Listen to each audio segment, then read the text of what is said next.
आपने किसी से प्यार किया और एक एक्सीडेंट की वजह से आप सब कुछ भूल जाओ, या फिर से उनके पास वापस जाने का रास्ता आप ढूंढ पाओगे। इसी एक थीम पर बेस्ड आज की हमारी मूवी टाइम इज अप ये 2021 की एक हॉलीवुड रोमांटिक मूवी आती है। सारे प्रॉब्लम्स के बावजूद कि हमारे मेन कैरेक्टर एक दूसरे को ढूंढ पाएंगे, ये जानने के लिए लास्ट तक इस वीडियो को जरूर देखिएगा। अगर आपको एक्सप्लेनेशन अच्छा लगता है तो प्लीज इसे लाइक और कमेंट जरूर कर दीजिए। तो बिना किसी देरी के एक्सप्लेनेशन स्टार्ट करते हैं। मूवी स्टार्ट होते ही हमारे मेन कैरेक्टर हमसे कहते हैं कि हमेशा जब पार्टिकल्स क्रिएट होते हैं वो एक दूसरे से टकराते हैं और एक दूसरे में समा जाते हैं। एक बार वो दोनों मिल गए, उसके बाद अगर वो जुदा भी हो गए फिर भी एक दूसरे को कैरी करते रहते हैं। हमारे मेन कैरेक्टर का नाम है विवियन। उसका अभी अभी एक्सीडेंट हुआ और उसी वजह से उसे ये सब चीजें याद आ रही थी क्योंकि वो एक फिजिक्स की स्टूडेंट है। इसके बाद मूवी फ्लैशबैक से स्टार्ट होती है। विवियन अपना बॉयफ्रेंड जिसका नाम है स्टीव उसकी स्विमिंग प्रैक्टिस देखने के लिए आई हुई थी। यहाँ हमारा और एक मेन कैरेक्टर है जिसका नाम है रॉय। रॉय आजकल स्विमिंग में अच्छी तरीके से परफॉर्म नहीं कर रहा था। उसके कोच डेविड ने उसे कहा कि तुम इस तरीके से बिहेव नहीं कर सकते, तुम्हें अपने गेम में बहुत अच्छी तरीके से परफॉर्म करना पड़ेगा, तभी तुम्हें स्कॉलरशिप मिलेगी। इन्हें कंपटीशन के लिए रूम में जाना था तो डेविड कहता है कि अगर तुमने ऐसे ही परफॉर्म किया तो तुम्हें मैं लेकर नहीं जाऊंगा। रॉय कहता है कि मुझे इस सब से कुछ भी फर्क नहीं पड़ता। डेविड ने कहा कि तुम्हारे फादर तुम्हारे लिए यही चाहते हैं। रॉय गुस्से में टीम छोड़कर वहां से चला जाता है। घर आता तक विवियन की फ्रेंड स्टीव से रॉय के बारे में पूछ रही थी। उसे अच्छा लगता है पर वो ज्यादा सीरियस नहीं है, सिर्फ वो रॉय से मिलना चाहती है। स्टीव ने कहा कि वो हमेशा गुस्से में ही रहता है। विवियन के फ्रेंड उन दोनों को साथ में देखकर कहती है कि जब से तुम उसके साथ रिलेशनशिप में हो मैं तुम्हें पहचान नहीं पाती। फ्रेंड ने कहा कि तुम उतनी ज्यादा खुश लगती नहीं। विवियन कहते हैं कि हैप्पीनेस ओवररेटेड है और खुद ही इस पर हंसने लग गए। रॉय के घर पर हम देखते हैं कि उसके फादर और एक छोटी सिस्टर है। जब वो छोटा था तभी मदर की डेथ हो गई थी। फादर ने रॉय से पूछा कि आज तुम्हारी प्रैक्टिस कैसे गई। रॉय कहता है कि ठीक ठाक थी। फादर कहते हैं कि ठीक ठाक से काम नहीं चलेगा, तुम्हें अच्छी तरीके से परफॉर्म करना पड़ेगा। रॉय ने कहा कि मैं कितना भी अच्छा परफॉर्म कर लूं आपके लिए इनफ ही नहीं होता। फादर कहते कि तुमने ऑलरेडी बहुत सारे रिकॉर्ड्स किए हैं, इसी वजह से तुम्हें आगे जाना चाहिए। पैरेलल हम देखते हैं आजकल विवियन के फादर घर से जरा दूर रह रहे थे। ये सब हमेशा फोन पर अच्छे से बात करते हैं और एक हैप्पी फैमिली थी। विवियन की कॉलेज एंट्रेंस एग्जाम आ रही थी और इसके लिए बहुत ही जोरों से स्टडी करती है। उसने कहा कि तो पार्टिकल्स के टकराने के बाद वो दूर भी चले जाए फिर भी एक दूसरे को उनका कनेक्शन महसूस होता है। विवियन ने नोटिस किया कि रात में उसकी मदर बहुत लेट घर पर वापस आई। वो स्टीव को कांटेक्ट करने की कोशिश करती है पर स्टीव कहता है कि मैं बहुत बिजी हूँ। 2 दिनों तक उसने उसे इग्नोर कर दिया था पर अगले दिन उसे वो मिलने के लिए आ गया। इस तरीके से इग्नोर होने के बाद विवियन उस पर बहुत गुस्सा थी। वो कहती कि मैं भी एग्जाम के लिए प्रिपेयर कर रही हूँ फिर भी मैं तुम्हारे लिए टाइम निकाल लेती हूँ। वो वरीड थी कि क्या वो एग्जाम में अच्छे से परफॉर्म कर भी पाएगी। स्टीव उसे सहारा देता है और कहता है कि तुम बहुत ही बेस्ट करोगी। आज रात विवियन ने फिर से अपनी मदर को घर से बाहर जाता देखा। उसका पीछा करती है तो उसने देखा कि उसकी मदर का किसी और के साथ अफेयर चल रहा है। इस बात से वो बहुत ही ज्यादा डिस्टर्ब हो गई। रेस्टोरेंट के बाहर उसी के स्कूल के कुछ लड़के थे जो उससे छेड़ने लग जाते हैं। उन्होंने उसका पर्स भी ले लिया। ये सब रॉय देख लेता है। उनमें से एक उसका फ्रेंड ही था तो पर्स वो वापस ले लेता है। उसने विवियन से कहा कि तुम्हारी जैसी लड़की यहाँ पर क्या कर रही है। विवियन कहती कि क्या तुम मुझे जानते हो। रॉय ने कहा कि मैं तुम्हारे बॉयफ्रेंड को जानता हूँ, तुम्हें इस तरीके से जगह पर देखना उसे अच्छा नहीं लगेगा। विवियन कहती कि प्लीज उसे मत बताना। नेक्स्ट डे वो टेस्ट के लिए गई। अपने मदर के बारे में वो सोच रही थी तो कंसंट्रेट नहीं कर पाती और वहां से चली जाती है। फ्रेंड के पास आकर उसने ड्रिंक किया और आज रात वो एक पार्टी के लिए जाते हैं। रात में रॉय अपनी सिस्टर को स्टोरी सुना रहा था। सिस्टर ने पूछा क्या तुम मदर को मिस करते हो। रॉय ने कहा कि तुम्हारी तरह मैं भी उसे मिस करता हूँ। स्कूल खत्म होने के बाद रॉय पूरी कंट्री घूमने के लिए जाने वाला था तो सिस्टर ने कहा कि क्या तुम मुझे भी लेकर जाओगे। रॉय ने कहा कि हर एक को अपने खुद की एक्सपीरियंस लेनी चाहिए पर वो उसके लिए जिस भी जगह पर जाएगा वहां से गिफ्ट लाने वाला है। वो एक बहुत ही अच्छा ब्रदर था। रॉय स्विमिंग की प्रैक्टिस करने के लिए हर रात स्कूल में घुस आता है। उसने आज नोटिस किया कि स्टीव और डेविड इन दोनों में अफेयर चल रहा है। डेविड के जाने के बाद स्टीव ने रॉय को देखा। उससे पूछता है कि तुमने क्या देखा। रॉय ने कहा कि मैं बहुत टाइम से यहाँ पर हूँ। स्टीव कहता है कि तुम यहाँ पर कर क्या रहे हो। रॉय ने कहा कि हर रात में यहाँ प्रैक्टिस के लिए आता हूँ। स्टीव ने कहा कि इस तरीके से रात में आना इलीगल है। मैंने अगर डेविड को बता दिया तो हमेशा के लिए तुम्हारी स्कॉलरशिप चली जाएगी। हम दोनों के बारे में कभी भी किसी को भी मत बताना। वो उसे इंसल्ट करके निकाल देता है। रॉय फिर पार्टी में पहुंच गया। पार्टी में विवियन के साथ वो डांस करने लगता है। अचानक से उसकी फ्रेंड की किसी से फाइट हो गई। रॉय ने अपने फ्रेंड को बचा लिया। यहाँ पुलिस आ जाते हैं उससे पहले वो निकल जाता है। विवियन भी उसके पीछे पीछे गई। विवियन ने कहा कि तुम ऐसे फ्रेंड के साथ क्यों रहते हो। रॉय ने कहा कि हम बचपन के फ्रेंड्स हैं, इस तरीके से वो फ्रेंडशिप नहीं तोड़ सकता। रॉय ने पूछा कि तुम यहाँ पर कर क्या रही हो। विवियन ने कहा कि वो एक सीक्रेट है, अगर तुम अपना सीक्रेट मुझे बताओगे तो मैं भी अपना सीक्रेट तुम्हें बता दूंगी। वो कहती कि मेरी एक टेस्ट थी पर मैं आज गई नहीं। रॉय कहता है कि हर रात में प्रैक्टिस के लिए स्विमिंग पूल में जाता हूँ। विवेन ने नोटिस किया कि रॉय के मुंह से खून आ रहा था। वो उसके लिए आइस लेने के लिए गई, पर जब वो वापस आए तो रॉय वहाँ पर नहीं था। रात में ड्रीम करती है कि उसके साथ इंटीमेट हो रही है। अगले दिन रॉय अपने कोच से मिलने के लिए आया। उनसे कहता है कि मैं डर गया था, मुझे लगा था कि मैं फेल हो जाऊंगा, इसी वजह से मैंने प्रैक्टिस छोड़ दी। कोच ने कहा कि मेरा टाइम मेजर करो। उसे एक क्लिप लगा कर दिखाते हैं और एक बहुत ही अच्छा रिकॉर्ड टाइम था। उन्होंने कहा कि मैं डरता नहीं, इसी वजह से मेरे अच्छे रिजल्ट आते हैं। अगर तुमने अपना डर छोड़ दिया तो तुम भी अच्छे से परफॉर्म कर सकोगे। रॉय ने कहा कि अब मुझे फिर से टीम में आना है। कोच ने कहा कि स्टीव से अच्छा तुम रिकॉर्ड बनाओ, उसके बाद तुम टीम में आ सकते हो। इनकी प्रैक्टिस देखने के लिए विवियन और उसके फ्रेंड भी आई हुई थी। रॉय सब कुछ डर छोड़कर स्विमिंग करता है और वो फर्स्ट आ गया। अब वो फिर से टीम में था। कल रात रॉय की वजह से विवियन ने पार्टी छोड़ दी थी और वहाँ पर स्टीव से मिलने वाला था, तो उस पर वो गुस्सा हो जाता है। विवियन ने कहा कि पहले तो तुम मुझे इग्नोर कर रहे हो, इसके बाद मुझ पर ही गुस्सा हो रहे हो। स्टीव कहता है कि आजकल तुम्हारा अटेंशन कहीं और ही है। विवियन ने कहा कि कल मेरा एग्जाम था, तुमने इसके बारे में भी मुझे नहीं पूछा। तुम्हें हमारे रिलेशनशिप के लिए फाइट करना पड़ेगा, वरना ये सब वर्थ इट नहीं है। हमने प्रैक्टिस का नाम लेकर स्टीव वहाँ से चला गया। विवियन घर आई तो उसके फादर भी आए हुए थे। उसे टेस्ट के बारे में पूछते हैं। उन्होंने कहा कि अगर तुम्हारी टेस्ट अच्छी भी नहीं की पर फिर भी कोई भी प्रेशर नहीं है। मदर ने कहा कि ऐसा थोड़ी है, विवियन को अपनी टेस्ट सीरियसली लेनी चाहिए। विवियन अपनी मदर पर गुस्सा हो गई और कहती कि तुम्हारे अफेयर की वजह से मैं मेरे टेस्ट पर कॉन्सेंट्रेट नहीं कर पाई। फादर इस पर ज्यादा रिएक्ट नहीं करते। विवियन ने कहा क्या आपको ये सब पता था? फादर ने कहा कि हम दोनों ने 1 साल से ब्रेक लिया है, तुम नेक्स्ट ईयर कॉलेज चली जाते और उसके बाद हम डिवोर्स लेने वाले थे। इस बात से विवियन को बहुत ज्यादा बुरा लगा। उसे स्टीव की जरूरत थी पर अपने कंपटीशन के लिए रोम चला गया। विवियन भी उसे सरप्राइज करने का डिसाइड कर दिया और वो भी उसके पीछे पीछे रोम आ गई। स्टीव के होटल में आने के बाद वो मैनेजर से कहती है कि मैंने अपनी कीज लॉस्ट कर दी है।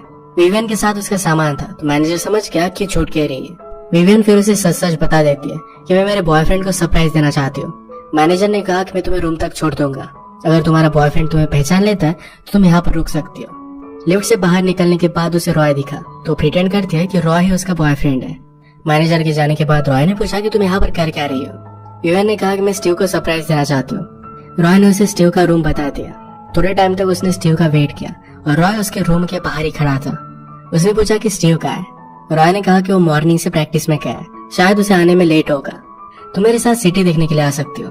रॉय पहले इस सिटी में रह चुका है, तो कहता है कि मुझे बहुत अच्छे अच्छे प्लेसेस पता है। विवियन कहती है कि अगर तुम फिर से गायब होगे तो क्या होगा? रॉय कहता है कि मैं ऐसा नहीं करूंगा। ये दोनों घूमने के लिए निकले और रॉय अलग अलग चीजों की फोटोज ले रहा था, पर विवियन को एक भी फोटो नहीं लेता। विवियन कहती कि ऐसा क्यों? रॉय ने कहा कि मुझे इंटरेस्टिंग चीजों की फोटो लेना बहुत अच्छा लगता है। विवियन पूछती कि क्या मैं इंटरेस्टिंग नहीं हूँ? रॉय उसका बहुत मजाक लेता है। वो जब एक फोटो निकाल रहा था तो विवियन जबरदस्ती उसके कैमरे के सामने आ गई। एक दूसरे के साथ टाइम बहुत ही अच्छे से स्पेंड कर रहे थे। रॉय ने कहा कि अपनी आंखें बंद करो और मेरे साथ ऊपर आओ। विवियन कहती कि मैं तुम पर ट्रस्ट क्यों करूं? रॉय कहता है कि मैं तुम्हें एक स्टोरी सुनाता हूँ। उसने कहा कि एक लड़का एक लड़की से बहुत प्यार करता था। एक दिन अचानक से उस लड़की की डेथ हो गई। उस लड़के ने फिर डार्क पावर से उस लड़की को फिर से जिंदा कर दिया, पर इसके बाद वो फिर से कभी उसे देख नहीं सकता था। वो लड़की हमेशा उसके पीछे चलती रही, पर उसे पता ही नहीं था। इसके बाद उसे एक हाईएस्ट प्लेस पर लेकर आया जहाँ पर बहुत ही ब्यूटीफुल सा म्यूजिक चल रहा था। यहाँ से वो पूरी सिटी देख सकते थे। विवियन ने कहा कि तुमने मुझे स्टोरी का एंड बताया नहीं। रॉय ने कहा कि उस लड़की ने उसे आवाज दी। लड़के ने पीछे देखा तो गायब हो गई। प्यार भी इसी तरीके से होता है, वो पूरी जिंदगी हमारे साथ नहीं रह सकता। विवियन कहती कि क्या तुम प्यार पर बिलीव नहीं करते? रॉय ने कहा कि मैं बिलीव करता हूँ, पर मैं इसे पाना नहीं चाहता। इसके बाद वो किसी दूसरे होटल के बार में आते हैं। वहाँ की बारटेंडर उनसे पूछती है कि तुम्हारा रूम कौन सा है, तो रॉय ने झूठ कह दिया। विवियन ने पूछा कि क्या तुम कल की कंपटीशन के लिए नर्वस हो? रॉय ने कहा कि वैसे भी मैं जीतने नहीं वाला, तो इसके लिए नर्वस नहीं है। वैसे भी अब उसे उतनी ज्यादा इंटरेस्ट रहा नहीं है। वो जब छोटा था तो उसकी मदर ने उसे स्विमिंग करना सिखाया हुआ था। विवियन कहती कि अब तुम्हारी मदर का है। रॉय ने कहा कि उनकी डेथ हो गई थी। वो जब छोटा था तो मदर स्विमिंग करने के लिए गई, फादर कहीं और गए थे। अचानक से सी में कुछ प्रॉब्लम हुआ तो उसकी मदर स्विम कर नहीं पाई। रॉय ने उसे बचाने की बहुत कोशिश की थी, पर फिर भी वो कर नहीं पाया। आज तक अपनी मदर की डेथ के लिए वो खुद को जिम्मेदार मानता है। इसी वजह से हर एक चीज को लेकर वो फेल होगा, यही उसे लगता रहता है। होटल वालों को पता चल गया कि इलीगली यहाँ पर आया, तो उनके पीछा वो करते हैं। जल्दी से वहाँ से भाग गए। स्विम करते करते वो करीब आ गए और एक दूसरे को किस कर लिया। विवियन रियलाइज करते हैं कि ये गलत है और इसके बाद वो फिर से होटल में आ गए। वो स्टीव के रूम में आई तो कोच के साथ सो रहा था। इस बात से वो बहुत ही ज्यादा डिस्टर्ब हो जाती है। ये सब रॉय ने देखा और उसका वो पीछा करता है। विवियन ने कहा कि क्या तुम्हें इस सब के बारे में पता था? तुम्हें मुझे बता देना चाहिए था। सब कुछ पता होने के बावजूद भी तुम मेरे साथ टाइम स्पेंड कर रहे थे, तुम्हें लग क्या रहा था? रॉय ने कहा कि तुम्हें भी मेरी जरूरत थी। गुस्से में विवियन कहती है मैं कभी भी तुम्हारे जैसे लड़के से प्यार नहीं कर सकती। तुम तो अपने खुद के ड्रीम्स के लिए भी फाइट नहीं करते। ये सुनकर रॉय को बहुत गुस्सा आया। विवियन उसे स्टॉप करने के लिए रास्ते से गुजर रही थी तब एक गाड़ी से टकराकर उसका एक्सीडेंट हो गया। इसके बाद विवियन को फिर से घर लाया जाता है। वो अनकॉन्शियस है पर अब उसकी हालत ठीक है। विवियन के फ्रेंड ने स्टीव से पूछा कि जब उसका एक्सीडेंट हुआ था तुम उसके साथ क्यों नहीं थे। रॉय उसके साथ कर क्या रहा था। स्टीव ने कहा कि हमने एक साथ डिनर किया, उसके बाद क्या हुआ इसके बारे में मुझे पता नहीं है। डॉक्टर विवियन के पेरेंट्स को बताते हैं कि वो अब भी यंग है, वो इस सब से फाइट कर सकती है। कुछ ही दिनों में उसका होश वापस आ जाना चाहिए, पर वो कब होश में आएगी इसकी गारंटी वो नहीं दे सकते। उन दोनों को एक दूसरे के सहारे की बहुत जरूरत पड़ी। रॉय स्विमिंग छोड़कर अपने फादर को हेल्प करने लग जाता है, पर ये सब काम करने में उतना ज्यादा माहिर नहीं था। फादर उसे कहते हैं कि तुम्हें इस तरीके से स्विमिंग छोड़नी नहीं चाहिए। रॉय ने कहा कि वैसे भी मेरी टीम को मेरी कोई भी जरूरत नहीं थी, जहाँ पर रिप्लेस हो सकता है ऐसी चीज के लिए मेहनत नहीं करना चाहता। फादर ने पूछा कि अब विवियन कैसी है। रॉय कहता है कि अब भी वो अनकॉन्शियस है। फादर कहते हैं कि बाकी काम मैं कर लूंगा, जाकर तुम उसे मिलकर आओ। रॉय हमेशा उसे रात में मिलने के लिए आता था, तो नर्स ने पूछा कि क्या तुम उसके बॉयफ्रेंड हो। रॉय इसके लिए मना करता है तो नर्स उसे मिलने के लिए सिर्फ 5 मिनट देती है। रूम में उस ऊंची जगह पर विवियन और रॉय जो सॉन्ग सुन रहे थे उसी सॉन्ग को प्ले करता है। ये प्ले कर वो चला गया। ये सुनते सुनते विवियन को होश आ गया। डॉक्टरों से पूछते कि क्या तुम कुछ याद कर पा रही हो। विवियन ने कहा कि एक्सीडेंट के 1-2 दिन पहले का मुझे कुछ भी याद नहीं है। इसका मतलब है उसकी और रॉय की रिलेशनशिप के बारे में उसे कुछ भी याद नहीं है। उसे लगता था कि स्टीव अब भी उसका ही बॉयफ्रेंड है। विवियन के पेरेंट्स को बहुत ही अच्छा लगता है। विवियन जब उस हालत में थी तो वो भी एक दूसरे के करीब आ गए थे। घर पर आने के बाद विवियन ने रॉय ने उसका जो फोटो लिया था ये अपने पॉकेट में देख दिया, पर उसे कुछ भी याद नहीं आता। फ्रेंड ने पूछा कि तुम्हें क्या महसूस हुआ था। विवियन ने कहा कि मुझे लगा था कि जैसे हमेशा कोई मेरे पास है। स्टीव उससे मिलने के लिए आता है तो विवियन ने पूछा कि क्या तुमने मेरे कुछ फोटोज लिए थे। रॉय ने लिया हुआ अपना फोटो उसे दिखाती है, पर स्टीव कहता है कि मैंने ये फोटो लिया था। विवियन ने कहा कि दूसरे फोटोज का है। स्टीव ने कहा कि तुम्हारे एक्सीडेंट के बाद मैं जल्दी से पैक कर रहा था और उसमें तुम्हारे फोटो होटल में रह गए। विवियन के फ्रेंड को इस बात पर बिलीव नहीं होता। वो डायरेक्टली रॉय से मिलने के लिए आई। उसे पूछा कि क्या वो फोटोज तुमने लिए थे। रॉय ने कहा कि मैंने लिए थे। तो पूछती कि क्या तुम्हारे बीच में कुछ हुआ था। रॉय कहता है कि वो सब बहुत ही कॉम्प्लिकेटेड है। फ्रेंड ने कहा कि स्टीव झूठ कह रहा है। उसने कहा कि उसने सब फोटोज लिए थे। तुम्हें जाकर विवियन को सब कुछ सच बता देना चाहिए। रॉय को लगता है कि विवियन अगर उससे दूर है तो यही ठीक होगा। रॉय का चेहरा देखकर फादर पूछते कि क्या हुआ। रॉय ने कहा कि विवियन को होश आ गया। फादर कहते हैं कि इसमें तुम्हारी कोई भी गलती नहीं थी। रॉय कहता है कि मैं जिससे भी प्यार करता हूँ हर्ट हो जाता है। फादर ने कहा कि तुम्हारे मदर को मुझे प्रोटेक्ट करना चाहिए था, तुम वैसे भी कुछ कर नहीं सकते थे। तुम्हारी मदर के गुजर जाने के बाद में तुम लोगों से जरा दूर हो गया। इस सब में मेरी गलती थी, इसमें तुम्हारा कोई भी फॉल्ट नहीं है। फादर ने कहा कि जाओ और विवियन से बात करो। उन्होंने उसके लिए एक स्पेशल कार भी बनवाई थी जो उसे गिफ्ट दे देते हैं। विवियन अपने पेरेंट्स के साथ डिनर पर गई थी तो रॉय अपने फ्रेंड को लेकर उसके घर में घुस जाता है। उसके लिए उसने एक सरप्राइज प्लान किया।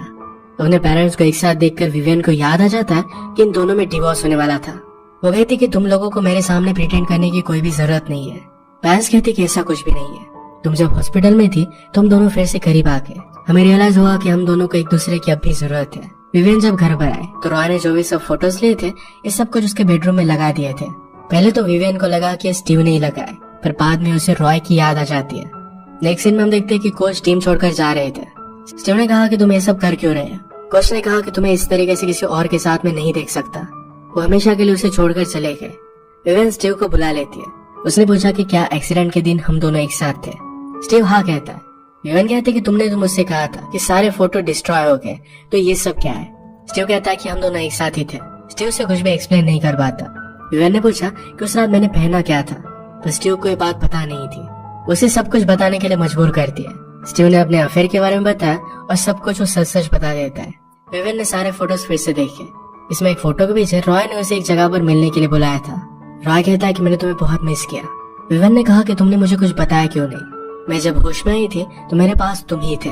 रॉय कहता है कि मैं मेरे तरीके से बताने की कोशिश कर रहा था। जब से एक्सीडेंट हुआ मैं तुम्हारे बारे में सोच रहा हूँ। विवियन ने कहा कि एक्सीडेंट के बाद बहुत बुरी चीजें हुई। रॉय कहता है कि हमें इस रिलेशनशिप को और एक चांस देना चाहिए। वो फिर किस करते हैं, उसके बाद दोनों इंटीमेट हो गए। रॉय अब यहाँ से निकलकर पूरी कंट्री घूमने वाला था, तो विवियन भी उसके साथ जाने का डिसाइड कर लेती है और अब ये दोनों एक साथ थे। विवियन हमसे कहती है कि प्यार में कितनी भी मुश्किल है, दो लोग फिर से एक दूसरे से मिल ही जाते हैं। इसी के साथ मूवी एंड हो जाती है। अगर आपको एक्सप्लेनेशन अच्छा लगा तो प्लीज इसे लाइक और कमेंट जरूर कर दीजिएगा। बहुत सारी मूवीज लेकर आते रहता हूँ, तो प्लीज चैनल को सब्सक्राइब कर दीजिए और बेल नोटिफिकेशन आइकन दबाना मत भूलिएगा। हम वैसे मिलेंगे और एक नए मूवी के साथ। तब तक के लिए थैंक यू और आप अपने आप का ख्याल रखिए।